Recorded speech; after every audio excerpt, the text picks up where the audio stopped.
Let's talk a little USC recruiting. They have not done a good job in recruiting in-state from California, and they've tried to make good attempts in the South to get these 5 stars and blue chippers.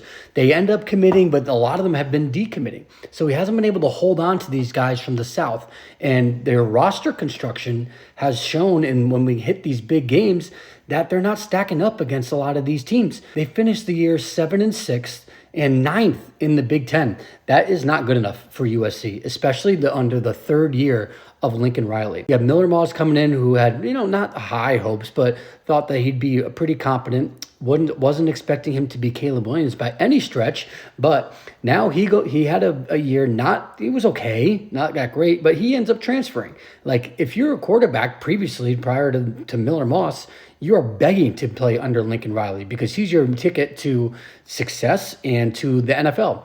And Miller Moss is just saying, peace. He's not going anywhere. He's got a $90 million buyout. So he's going to be there whether you like it or not. Let's look at the transfer portal, what they got for the 2025 class. 21 outgoing, 7 incoming as of right now. It's just their roster has been depleted. They lost Zachariah Branch and the Branch brothers both to Georgia. That was their most dynamic receiver. You have Deuce Robinson leaving. On top of that, Bear Alexander, I know that he ended up pretty much quitting on the team and putting his name in the transfer portal pretty early on in the season, a lot because I think he wasn't getting the reps that he wanted. But still, he ended up transferring to Oregon. He has not done a good job of recruiting California. Oregon is just eating their lunch in California. UCLA, in a lot of regards, is eating their lunch, which should never be the case. Your crosstown rival. If we want to look at some silver linings, he is prioritizing the line of scrimmage. You got 3 of the top recruits, 3 of the top 4 are on the line of scrimmage.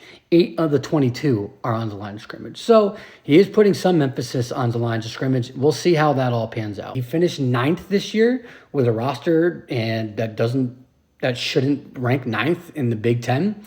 So I'm not sure where they go from here. It has been kind of an unmitigated disaster under Lincoln Riley in these 3 years.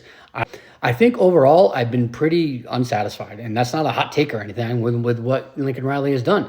I think a lot of the shine has worn off, and now we're entering year 4, and he's as a recruiting class and a transfer portal that really isn't all that impressive and doesn't give you a lot of hope into what the future of this program looks like.